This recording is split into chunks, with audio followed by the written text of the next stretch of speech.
Hello everyone.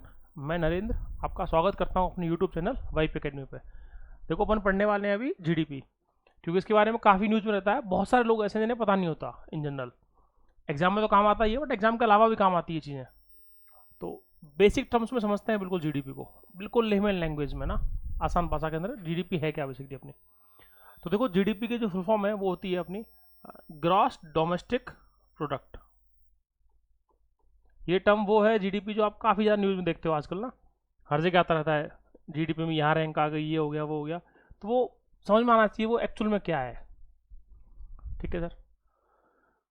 होता क्या है, किसी भी कंट्री के अंदर जो भी चीज़ें बन रही हैं, यानी देखो होता क्या है, आप दो ही चीज़ों के लिए पे करते हो हमेशा। जो अपन पैसा पे करते हैं, या तो आप गुड्स के लिए करते हो पैसा पे, या फिर कोई भी सर्विस होती है। आपने लाइफ में जो भी पैसा पे किया है वो हमेशा गुड्स या सर्विस दो ही चीज़ों के लिए दिया है। या तो कोई सामान खरीदा आपने विजिबल्स जो आपको दिख रहा है, और या फिर कोई सर्विस जो आपने ली उसके लिए पैसा पे किया है सर। ठीक है। तो इन दोनों के लिए ही हमेशा जो मनी है अपना वो यूज होता है सर। ठीक है। एक बात, जो मनी जो है आपका यूटिलाइज होता है वो इन दोनों सर्विस के लिए होता है हमेशा, गुड्स या फिर सर्विसेज के लिए। ये दो ही चीज़ होती हैं। ठीक है सर। एक बात, तो देखो जीडीपी क्या है बेसिकली, किसी भी कंट्री के अंदर, कोई भी कंट्री से ही, उस कंट्री के अंदर जो भी गुड्स एंड सर्विस बन रहे हैं उनकी फाइनल वैल्यू है एक पर्टिकुलर फाइनेंशियल ईयर के अंदर, यानी एक साल के अंदर जो भी सामान बने उनकी फाइनल वैल्यू क्या है, उसको बोलते हैं जीडीपी। अब यहाँ एक टर्म और बोली मैंने, फाइनेंशियल ईयर है ना। अब देखो जो बेसिक टर्म्स यूज हो रही है वो समझ लेते हैं एक बार। फाइनेंशियल ईयर का बहुत सिंपल सा मीनिंग क्या निकल के आता है सर, 1 अप्रैल से लेके और आपके 31 मार्च। इंडिया में फाइनेंशियल ईयर ये होता है अपना। ठीक है। 1 अप्रैल से 31 मार्च ये फाइनेंशियल ईयर है अपना। इस टाइम में जो भी सामान बने उनकी फाइनल वैल्यू क्या है। अब इसको अपन समराइज कर लेते हैं सर, इस चीज़ को समझते हैं डीप में ना। तो वो क्या हुई, तो जीडीपी क्या हुई, GDP is the value of, final value of goods and services produced within a year. तो जीडीपी क्या हुई सर आपकी, simple see, final value of goods and services. पहला पॉइंट सबसे काम का सर है ना, it is the final value of goods and services produced within a financial year in the territory of a country. Services produced in a financial year.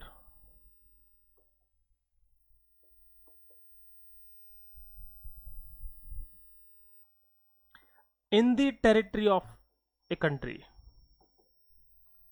Territory से मतलब boundary पे है ना, territory of a country, territory of a nation.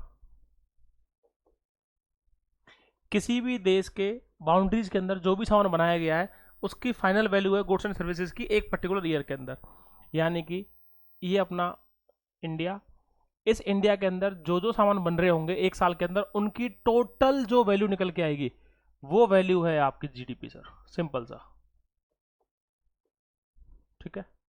ये GDP हुई simple सी, total value है, final value है goods और सर्विसेज की सर। आसान भाषा में बिल्कुल समझ में आई अपने को एक बात।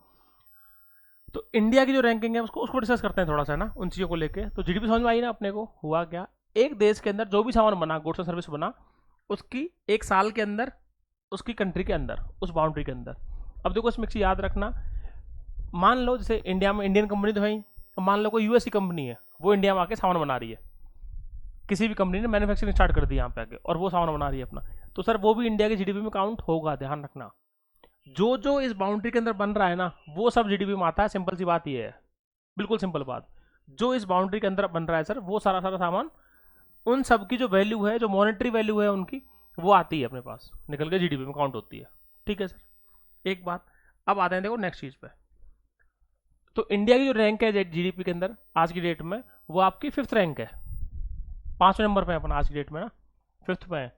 जैसे यूएस है नंबर 1 पे, यूएस है, चाइना है, आपका जर्मनी है, यूएस, चाइना, जर्मनी, जापान, और फिर इंडिया आता है आपका, जापान और देन इंडिया सर। तो ये अपने लिए बहुत खुशी की बात है सर कि हम 5th नंबर पर हैं।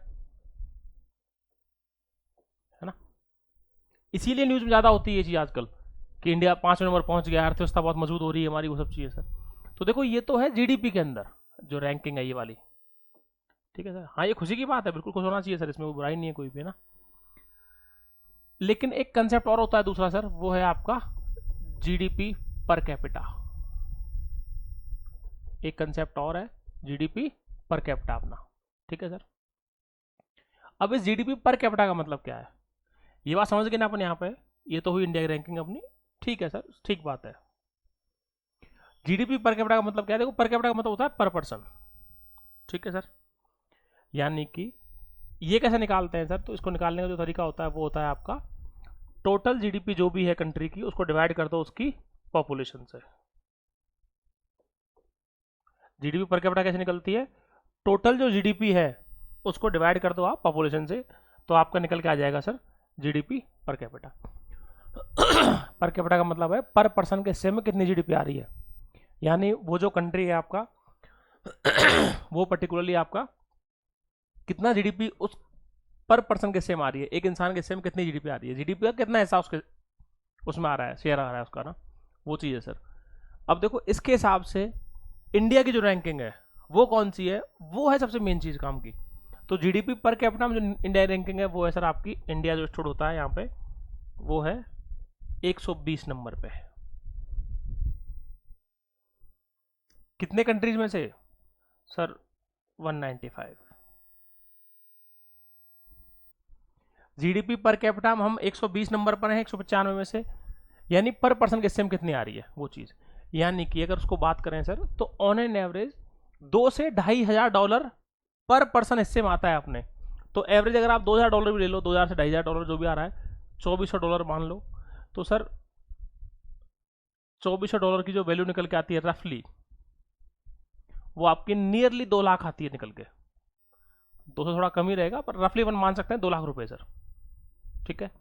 2 लाख रुपए पर पर्सन के हिस्से में आता है जीडीपी पर कैपिटा, इंडिया की बात करें।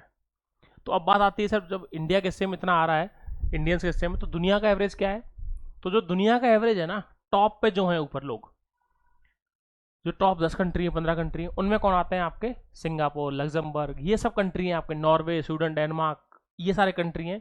क्योंकि इन सब के जीडीपी पर कैपिटा हाईएस्ट जैसे लग्जमबर्ग की है, आपका मोनाको है एक कंट्री उसकी है, आपका ये सिंगापुर है, इन सब की तो $1,00,000 से ऊपर है। यानी उनकी तो जैसे हमारी 2 लाख जा रही है, उनकी तो करोड़ में जाती है सर, सीआर में। 1 सीआर से ज़्यादा ही है, कम नहीं है उससे किसी कंडीशन में। 1.47 लाख डॉलर्स, तो $1.5 लाख इंटू 80 कर लो सर, तो रफली आपको 1 करोड़ से ऊपर निकल के आता है नंबर, जो भी निकलेगा वो। ये बड़ा डिफरेंस है मेन चीज, तो आपको इस डिफरेंस को समझना है। जीडीपी पर कैपिटा सही आकलन दे पाती है आपको चीजों का। अब देखो ये अपन जो इसको 5th नंबर पे आए उसका रीजन क्या है सर, बहुत बड़ा रीजन जो है उसका पॉपुलेशन है। ये बात अपने को देखो समझ में भी आ रही है, इसको मैं एग्जांपल से समझाता हूँ पूरी चीज़ों को, कि हम इसमें जो 5th पे आए उसका रीजन पॉपुलेशन है। देखो हमने फ्यूचर किसको छोड़ा, फ्रांस को, इंग्लैंड को। सर इंग्लैंड और फ्रांस की पॉपुलेशन कितनी है, 6 करोड़, 7 करोड़, 7 पॉइंट कुछ, 6 पॉइंट कुछ, वो सारी उनकी पॉपुलेशन है। अब इसको एक एग्जांपल से समझते हैं सर, बेहद सिंपल एग्जांपल से, आपको बहुत क्लियरली समझ में आएगा ये काम कैसे कर रहा है। एक फैमिली है सर ए नाम की, एक फैमिली है सर बी। एक में है सर 6 लोग, एक में है सर 150 लोग। एक बात, 6 लोगों को अगर आप एवरेज निकालो पूरे साल में, जो वो खर्चा कर रहे होंगे, जो उनकी कमाई आ रही होगी, सब कुछ चीज़ है, तो वो रफली रही होगी सर। अगर एक आइडिया लगाएं तो उनका एक 4 व्हीलर में काम चल रहा होगा 6 लोगों का, चल भी जाता है घर में, एक मिडिल क्लास फैमिली की बात कर रहा हूँ। 2 हार्डली 4 व्हीलर होंगे उनके पास, 1 या 2 2 व्हीलर होंगी। दूध वगैरह वो मैक्सिमम 2 लीटर दूध काम आता होगा, 3 लीटर आ जाता होगा, छाछ वाछ 1-2 पैकेट 3 पैकेट, तो रफली मोटा मोटा चीनी वीनी 4-5 किलो चीनी से काम चल जाता होगा पूरे महीने का, 10 किलो जो आ जाती होगी, आटा वगैरह भी 10 किलो, वो सब चीज़ें।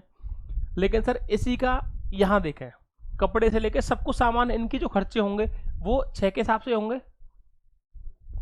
सर। यहाँ पे इतने लोग हैं, तो इतने लोगों के लिए गुड्स एंड सर्विस भी तो प्रोड्यूस ज़्यादा होंगी सर, सामान भी तो ज़्यादा बनेंगे। 6 लोग एक गाड़ी तो खरीदेंगे एक साल में, 150 लोग सर 10 गाड़ी भी कम बढ़ रही हैं। एक गाड़ी में 15 लोग नहीं बैठते ना, अगर इनके हिसाब से देखा जाए तो इनकी वैल्यू डेफिनेटली बहुत ज्यादा आने वाली है सर, बहुत ज्यादा। समझ रहे हैं ना? अब अगर ये कंट्री इनको देख के ये बोले कि बेटा तुम तो बहुत गरीब हो, तो सर ये कहीं का भी लॉजिक है कोई इस बात में? हम अगर फ्रांस को देख के ये बोलेंगे हमने तुम्हें पीछे छोड़ दिया जीडीपी के अंदर, तो सर फ्रांस की पॉपुलेशन 7 करोड़ है, हम 140 प्लस हैं, 130-35 करोड़ ज्यादा लेके बैठे हैं उनसे, 130-32 करोड़ लोग, तो उन सबकी जरूरतें भी तो ज्यादा हैं। तो आपके लिए यहाँ पे मैन्युफैक्चरिंग हर चीज की ज्यादा होगी, कपड़े से लेके जूते सब कुछ ज्यादा बनेंगे, सारी चीजों की मैन्युफैक्चरिंग ज्यादा होगी, और वही रीजन है बहुत बड़ा रीजन। तो टोटल जीडीपी का बहुत बड़ा रीजन पॉपुलेशन होता है। तो अभी अपने कॉन्सेप्ट समझ में आया सर, ये बिल्कुल बेसिक है जीडीपी के, कि जीडीपी काम कैसे कर रही है चीजें। तो टोटल जीडीपी पे नहीं जाना होता कभी भी, जीडीपी पर कैपिटा शो करती है आपको कि उसमें प्रॉस्पेरिटी कैसी होगी। अब जो पर कैपिटा में टॉप 10 लोग हैं, टॉप 20, 30, 50 भी हैं, वहां पे ज्यादा अच्छी स्थिति है हम लोगों से। हमारे यहाँ पे पॉवर्टी बहुत ज्यादा है, करोड़ों लोग अभी भी गरीबी रेखा के नीचे हैं, सब कुछ दिखाते हैं, सरकारें बता रही हैं कि उन्हें अभी भी अनाज देना पड़ रहा है लोगों को, सारी बातें। तो वो सब चीज शो करती है आपको कि जीडीपी का क्या चीज है। तो सारे फैक्टर सब कुछ ही समझ में आई अपने को। ये थे बिल्कुल बेसिक जीडीपी के सर, बिल्कुल बेसिक लेमन लैंग्वेज में आपको। नेक्स्ट वीडियो में सर अपन ऐसी कुछ बातें और जो आपके काम की हैं, जो आपको समझ में आनी चाहिए, उन पर बात करेंगे सर, ठीक है? Okay, thank you.